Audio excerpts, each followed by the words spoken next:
All right, well, summer is here, and while our plans may be on hold or changed, we can always find an adventure right inside of a book.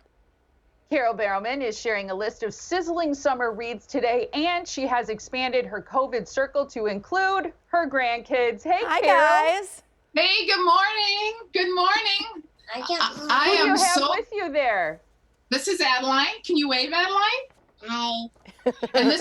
And this is Finn again. Finn. Hi. And they built Hi, built the set behind me. I'm sitting in front of Barbie's summer house. Barbie Dream House. Yeah, Carole, get it right. Barbie's Dream House. Silly girl. All right, well, I know that they're joining you for a very special reason, and it's because they're going to help you review your first book, which is If the Dentist Was an Animal by Rachel Grider. Yes, and this is a local author, and when we read it, if your dentist was an animal, Finn, what would it be? What would he be? A tiger. A tiger? So big teeth.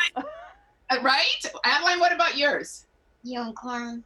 A unicorn. Oh, Yeah. cute. That sounds like a very special dentist. Unicorn. So the cool thing about this book is that of course, it imagines a dentist as an animal, and then it tells you all the wonderful things that dentists do to keep how many sugar bugs from your mouth? Oh, a lot, right? Yeah. A lot of sugar. And then there's games at the back, and Adeline drew a picture of herself on here. Here we go. Cute. And, I love it. Yeah, so this is a local author, and I think at this time it's nice to plug some of our other local authors, and this is a children's book, and I think your kids will love it. Adeline and Finn, do you give it a thumbs up? Gum, gum, gum, gum, gum. Perfect. Oh, yeah. I All think right. they're both ready for TV, Carole. I'm pretty I think convinced. Okay, so. let's talk about Catherine House by Elizabeth Thomas. Well, this book I just loved. It's a debut, so of course it's so accomplished, and I'm thinking the author, how could she do such a great book the first time around? But it's one of those books that if you liked Hitchcock and you liked like Rebecca, remember the film Rebecca?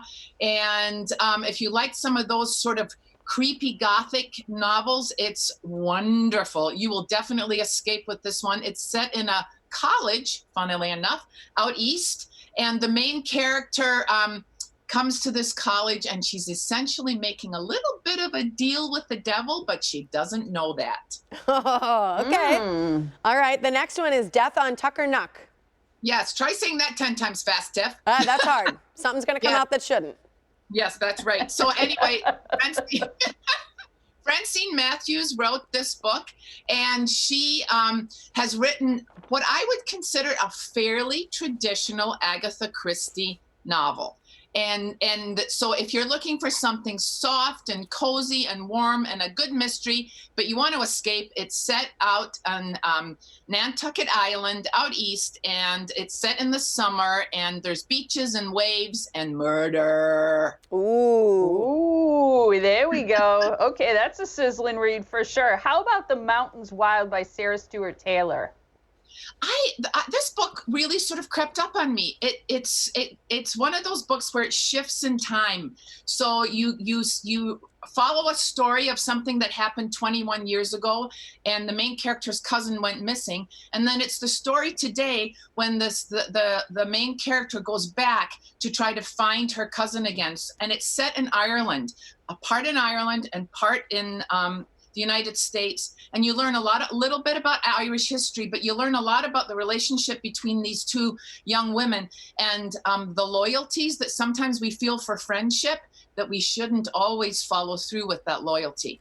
Interesting. That's it. That would be a good book club. It sounds like a good topic to talk about. Good idea, Tiffany. I think if your summer book club is still meeting, that one would be perfect. All right. The last one is The Cabinets of Barnaby Mayne.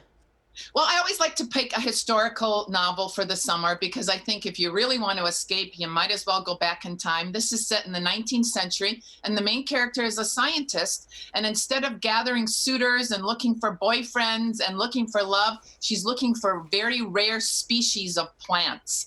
And I learned a ton about botany because it's really the beginning of this as a science, but it's entertaining and a little bit romantic. romantic. What do you think about romance, Finn? Yeah? Are you all for some? What about you, Adeline? You like romance? And so that was my romantic historical pick for your escape this summer. Good. That's fantastic. stuff. You know, a lot of book clubs, like you mentioned, maybe aren't meeting, but a lot of them are doing them via Zoom. That's how I'm meeting with my book club. And I think it's kind of fun. It makes it convenient and easy for people to still keep up with reading and chat a little bit. Yeah, I agree. And I was listening to your chat before about teenagers not reading. You know what my advice is? Let it be. The more you harass them about wanting to get them to read, the more it's going to feel like a chore. My son spent a good deal of his high school not wanting to read much, and he reads really a lot now. So I just think we just sometimes need to chill a little bit about some of that and not worry. They'll be My fine. 15-year-old daughter, Maddie, is down here, and she just went, See, Carole just said, let it be. Like, stop nagging, be. Mom. Yeah, Adeline, how many Barbies do you have, and how old are you? 4 and a half. And I have, hey, let me go count. 1, She's 2, going to count 3, them because there's so many. Okay, and Finn, who's your favorite Milwaukee Buck player? Who's your favorite? Look at your shirt. 16, 19, 19, 11, 12, 41. Say it out loud. Giannis. He's got 40. I love it. 40 Barbies? Oh, 40 Barbies. Yeah, Tiff, I was telling her that you used to walk on the runway and you were a Miss Minnesota, and that's what Adeline wants to do. No, I actually have 100 Tiff will Barbies. coach you. Yes. Oh. Yeah. I love it. Thanks for joining us, all three of you. We really appreciate it. Will you give us a big kiss goodbye? Mwah. Well, go kisses, guys. Mwah. Bye, guys. Miss you. We miss you. Hope to see you soon. Bye. Bye. All right, Bye. still ahead on today's show, keeping your parents and grandparents in their homes. Oh, here, by the way, here's where you can follow Carole. You can go to her website, blogs and more. It's carolbarrelman.com.